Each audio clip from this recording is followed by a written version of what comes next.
Now बेटे in coordinate geometry exercise number 3.2 का आप क्वेश्चन मुझसे पूछ रही हैं and according to your book, ये बुक में आपका ये ऐसे दिया हुआ है। अब इसमें पूरा इतना तो आ नहीं रहा है, लाइट का दे देते हैं बाय एवरी पॉइंट्स आपका नाम मैंने ये दे दिया है। आप क्या पूछा उसको छोड़िए पहले। आप देखो बेटे ये आपका when the horizontal axis is आपका now intersected by one vertical axis at 0 0 in 90 degree पे, तो ये आपका O का मतलब ओरिजिन पॉइंट हो जाता है। तो बेटे O जहाँ पे लिखा होगा ना बेटा, ये आपका this is the origin point, origin point.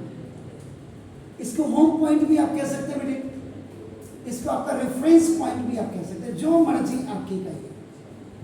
And इसके जो कोऑर्डिनेट्स होते हैं बेटे, या फिर इसमें x इक्वल टू 0 होता है और y इक्वल टू 0, इसलिए हम इसको 0 0 लिखते हैं। पहली चीज समझ, सवाल अब करें। अब ये हो गया, अब देखिए दिस इज ये जो आपका x o y ये फर्स्ट क्वाड्रेंट है, यहाँ पे x भी प्लस y भी प्लस, ये x बार इस x एक्सिस के अपोजिट में है। यहाँ पे आप इसको ईस्ट वेस्ट नॉर्थ और साउथ भी लिख सकते हैं, और नहीं लिखा कोई दिक्कत नहीं है। अगर कोई टीचर आपका कहता है ये क्यों लिख दिया, बहुत इंटेलिजेंट है, नहीं भाई इंटेलिजेंट होता तो तेरे पास पढ़ने आता।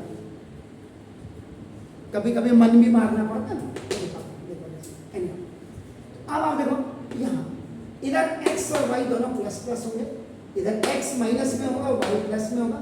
इधर आपका देखो थर्ड क्वाड्रेंट अपना दिस ये माइनस माइनस होगा, यानी कि x भी माइनस और y में, और इधर क्योंकि आप फिर वापस ईस्ट की तरफ x एक्सिस है तो क्या करें। अब आप इसमें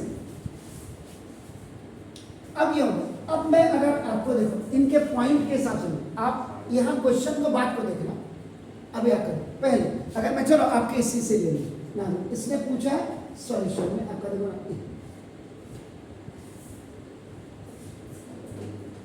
सॉरी कोऑर्डिनेट्स ऑफ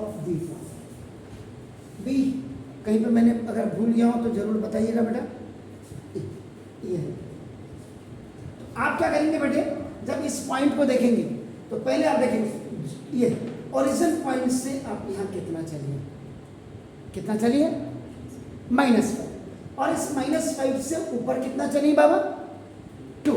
तो देखो इसका मतलब तो कोऑर्डिनेट्स ऑफ पॉइंट बी बेटे, आप इसको x y करेंगे बेटे, x आप कितना चलिए बेटे -5, और दिस ये जो b होगा ना बेटा, इस b के जो पॉइंट होंगे -5, पहले आपका हमेशा abscissa you will write, then you will write y means coordinate. Is it clear मेरे बेटे? फाइन। इसके बाद देखो अब then the second question you have ना कोऑर्डिनेट्स ऑफ c, तो पहले एब्सिशन, अब c कहाँ है मेरा बच्चा, ये है। तो यहाँ देखिएगा, यहाँ से आप कितना चल रही हो बेटा, यहाँ 5 प्लस का, और यहाँ से आप नीचे कितना आने वाला -5। तो देखो इसका मतलब देखो बेटे ये +5 आप चलिए, अगर आप +5 नहीं भी लिखते हो बेटे नो प्रॉब्लम, इसको ऐसे लिख दीजिए। तो यहाँ पे क्या जो सी का पॉइंट हो जाएगा मेरा बच्चा 5, -5। Okay, now the point identify by the coordinates -3। अब आप करो, ये कह रहा है the points identified by the coordinates, ये जो है बेटा -3, -1। अब आपका देखो -3 इसका मतलब a। अब यहाँ पे सबसे बड़ी बात है, कभी ऐसा डाउट होता है तो देखिए इसका मतलब ये -x हुआ और ये माइनस, दोनों ही माइनस है, तो दोनों माइनस का मतलब पहले आप अपने दिमाग में इमेज बना लो थर्ड क्वाड्रेंट। देखो तो थर्ड क्वाड्रेंट यहाँ है, तो देखो अब आपका -3, तो देखो -3 और ये -3 और ये -5, तो ई वाला पॉइंट जो है ये -3 और ये -3, तो देखो ये आपका ई पॉइंट आपका ये हो गया has coordinates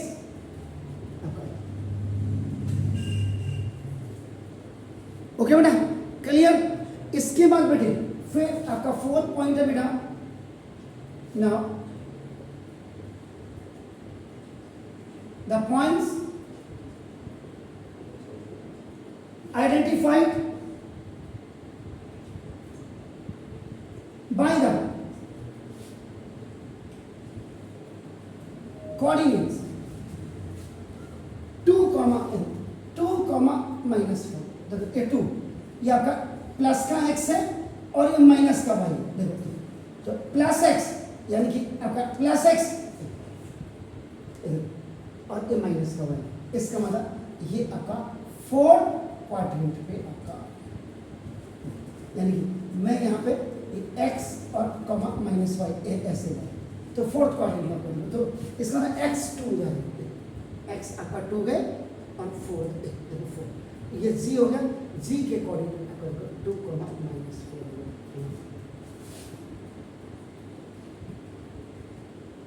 that point is z which has a coordinate 2, -4। Quadrant का आपको पता लगाना है। This is now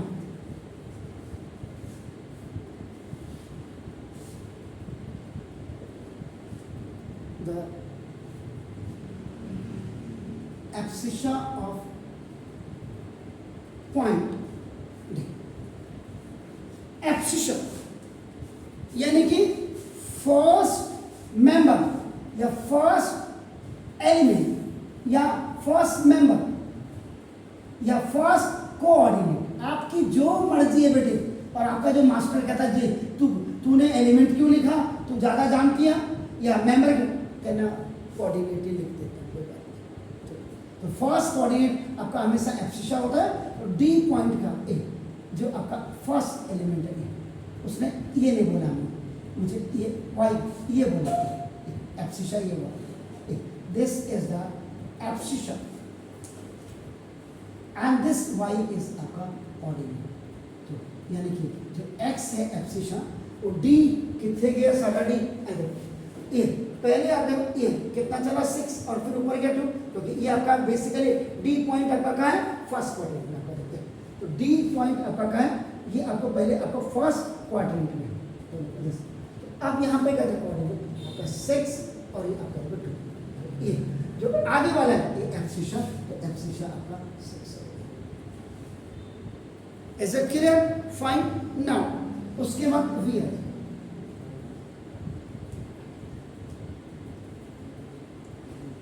the ordinate of point h, ordinate जब आपका ऑर्डिनेट है इसका मतलब second coordinate of ordered pair. Ordered pair का मतलब x और y दोनों से मिलकर के एब्सिशा और ऑर्डिनेट जब मिलते हैं तो ऑर्डर्ड पेयर बनते हैं। और कोऑर्डिनेट ज्योमेट्री में सिंगल पे काम नहीं होता, सिंगल एलिमेंट में सिंगल कोऑर्डिनेट में कभी भी काम नहीं होता। और अगर होगा तो x = 0 पे होगा या y = 0 पे होगा, ये आपका हमेशा याद रखिए। जैसे आप कोई आपको यहाँ पे कह दे ये यहाँ पे ये 7, इसके कोऑर्डिनेट लिखो, इसके जब आप कोऑर्डिनेट लिखेंगे आप क्या करेंगे 7,0 लिखेंगे, क्योंकि कोई मूवमेंट y में नहीं है। तो देखो ये x = 7 हो गया और y = 0 हो गया। ये आपका नाम देखो दिस, ये आपका एब्सिशा है, याद रखिएगा दिस ये वाला दिस ये एब्सिशा है और ये ऑर्डिनेट है। इसका मतलब इसको लिखने का क्या, आप इसको लिखेंगे on x axis. x axis में आपका हमेशा y = 0 होता है और y एक्सिस में सारे जितने भी पॉइंट होंगे इस लाइन पे वहां आपका x आपका हमेशा 0 होता है। अगर कोई पूछेगा ऑन y एक्सिस आप कहेंगे x = 0, कोई का ऑन x एक्सिस आप कहेंगे y। अब आप करें यहाँ पे आप करें तो पॉइंट h कितने, अच्छा ये हो गया, समझ गए। अब यहाँ h का ही पूछ रहा है, तो अब h पे आप पहले ये आए तो ये और ये, इसका मतलब इसके आपका जो 5 आपका जैसा ये 3 माइनस का 3, इसका मतलब h कहाँ है, थर्ड क्वाड्रेंट में माइनस एक्स और माइनस, लेकिन आपको पूछ रहा ऑर्डिनेट, ऑर्डिनेट माइनस वाई देखेंगे आपका -3 आपका दिस, ये आपका ऑर्डिनेट है। सेकंड एलिमेंट जिसको आप कहते हैं सेकंड ऑर्डिनेट। इसके बाद 7 the coordinates of point L, point L मैंने कहीं पे लिखा है,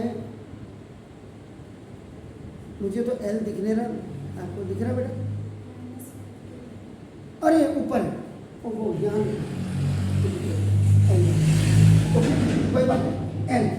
L में आपका देखो ना ये कोऑर्डिनेट्स है, तो ये y लाइन में इसका मतलब 0, -5, इसका मतलब on y axis.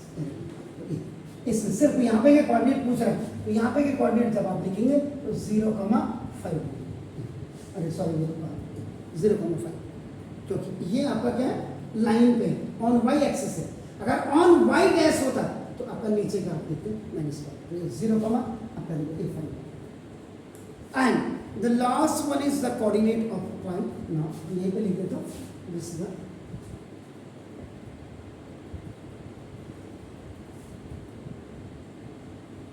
the coordinates of point x और y दोनों पूछा है। तो पहले तो m देखो, m पॉइंट कितने हैं जी? इधर यहाँ पे आपका m यहाँ पे ये वाला पॉइंट पूछ रहा है, देखो ना जैसे, तो ये कितना चले आप -3, तो ऊपर कहीं जा रहे हैं नहीं जा रहे आपका m, इसका मतलब आपका देखो ना, तो ये आपका दिस इज द -3 और कॉमा आपका 0, ठीक है? तो ये आपका ऑन x डैश एक्सिस। अगर आप इसको x एक्सिस में लिखते हैं आपके टीचर के पेट में दर्द नहीं होना चाहिए, लेकिन इधर की तरफ है इसलिए मैंने x बार एक्सिस में लिखा। m के जो यहाँ पे का पॉइंट होगा, x आपकी मूवमेंट है -3, लेकिन यहाँ कहीं मूवमेंट नहीं है, तो ये। अब इसके अलावा भी हम इसमें क्या कर सकते हैं एक्स्ट्रा में, वो मैं आप पहले आप इसको कर लीजिए, फिर मैं आपको एक्स्ट्रा भी इसमें से बताता हूँ, इसी में बता दूंगा, जिससे घर जाके आपको कोई दिक्कत नहीं होगी। प्लीज ओके ना, अब इसमें बेटे मैंने क्या बोला, आफ्टर आंसरिंग योर क्वेश्चन हम इसमें एक्स्ट्रा क्या कर सकते हैं। हो सकता है आप कोई दूसरे राइटर की बुक पढ़ें, आपका उसमें ये प्रॉब्लम्स की आप इसमें ये निकालें, उससे पहले मैं आपको बता देना। जैसे आपको यहाँ पे बेटे ये O है, ये D है, इसका हम I नाम लिख देते हैं, इसका X है।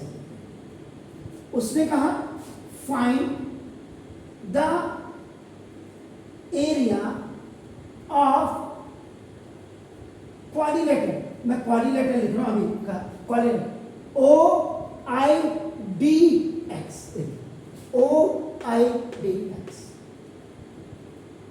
तो अब आप मुझे ये बता सकते हैं ये फिगर क्या है, what is the name of this figure? Exactly, beautiful. सुनो, इसका मतलब जब आप सॉल्यूशन करेंगे बेटे तो आपका तो क्वाड्रिलेटरल, देखो quadrilateral OIDX is a rectangle, that's very fine बेटे। तो ना रेक्टेंगल है, अब आपका देखना तो area of rectangle, area of rectangle आपका क्या होता है बेटे? इसका एरिया का फॉर्मूला क्या होता है? लेंथ इनटू, ठीक है बेटा? तो लेंथ ऐसे काउंट करोगे, 1 2 3 4 5 6, तो ये आपकी 6 सेंटीमीटर या 6 यूनिट, ये आपका 6 यूनिट मैंने सपोज इस, और इनटू बी का मतलब देखो बेटा, तो ये ऊपर जाने दो, तो ये आपका वैसे भी यहाँ से पता लग जाएगा ये, यानी कि L इज इक्वल टू आपका 6 हो गया और ब्रेथ इज इक्वल टू आपका 2 हो गया, इससे भी आप पता लगा सकते हैं। इज इट क्लियर बेटे? तो ना ये आपका हो गया दिस इज 2, ये आपका बनाते हैं। अब आपका 6 2 जा 12 और यूनिट कितना हो जाएगा बेटे? Unit square. उसने आपको बोल दिया बेटे कि आपका नाम find the perimeter of OIDX। अब आपको क्या हो गया, जब आप सॉल्यूशन करेंगे तो बेटे OIDX is a rectangle. That's a very fine rectangle. और आपको ना बेटे अब आपको ना दिसना तो पेरीमीटर ऑफ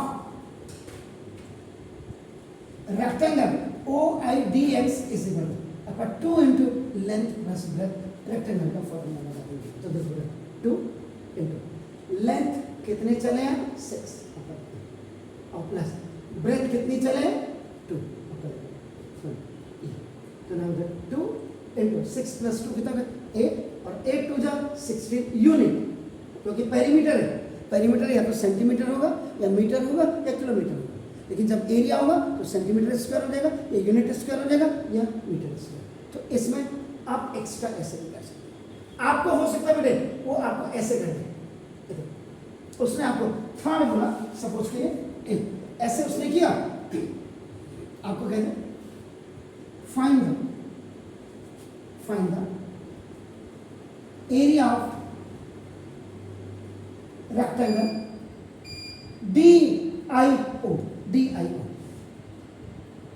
तो अब आपका नाम देखो, तो जब आप सॉल्यूशन करेंगे तो ना एरिया ऑफ कैसा ट्राइंगल दिख रहा है आपको, right angle triangle, this is the right angle triangle. तो यहां पे आप लिखेंगे area of right angle triangle DIO। तो इसका फॉर्मूला क्या होता है बेटा,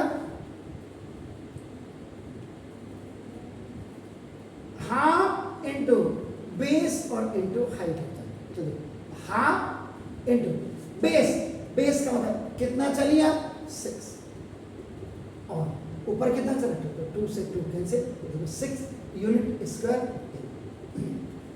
और अगर वो कह दिया आपको फाइंड द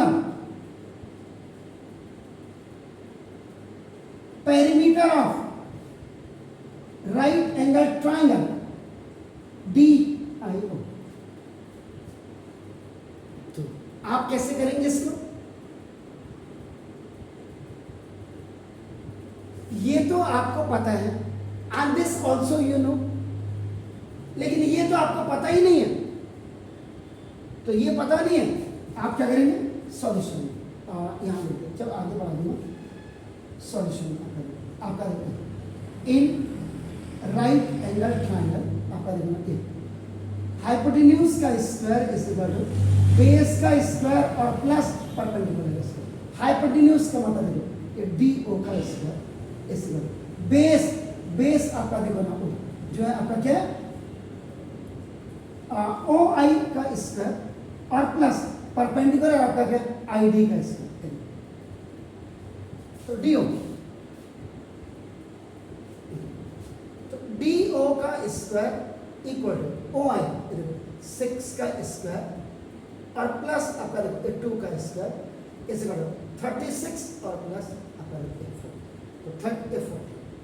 अब 40 यूनिट आया, DO स्क्वायर आया, DO स्क्वायर, तो DO इज इक्वल टू आपका √40 हो जाएगा। तो √40 का मतलब 6 6 36 होता, तो आपका ना आप यहाँ पे बच्चों को 40 का स्क्वायर रूट निकालना भी आने चाहिए। तो देखो अब जैसे ये 40 आपका 6 6 36 4 है, आप यहाँ डेसिमल रखेंगे तो डेसिमल की मदद से आप 2 जीरो रखेंगे, तो 6 + 6 आपका 12 होगा। अब आप इसको देखो 3 से करके 3 3 3 9 3 2 6 3 1 3, तो 6 पॉइंट सपोज के लिए आपका 6.3 ये यूनिट है। तो बस अब आप इसमें कर सकते हैं। देखो हमने पेरीमीटर, तो देखो perimeter of right angle triangle is equal to perimeter base plus perpendicular और प्लस हाइपोटेन्यूज। तो बेस आपका देखो 6 + 2 और प्लस 6.3, तो 6 6 12 13 14, तो 14.3 यूनिट या सेंटीमीटर। ऐसे एक्स्ट्रा मतलब आपको अगर पूछता है कोई तो आपका, लेकिन उसके लिए क्या है आपको सारी फिगर, चाहे वो रेक्टेंगल हो, चाहे वो स्क्वायर हो, चाहे वो रोम्बस हो, चाहे वो पैरेललोग्राम हो, चाहे वो ट्रेपेजियम हो, चाहे वो इक्विलेटरल ट्राइंगल हो, चाहे वो आपका आइसोसेलेस ट्राइंगल हो, चाहे वो आपका स्केल, सब के सारी फिगर्स के आपको पेरीमीटर का फॉर्मूला याद होना चाहिए और सारी मीट आपका एरिया का फॉर्मूला याद होना चाहिए, तो आप ये एक्स्ट्रा इसमें कर सकते हैं उसी सवाल। Is it clear? Fine, please do it.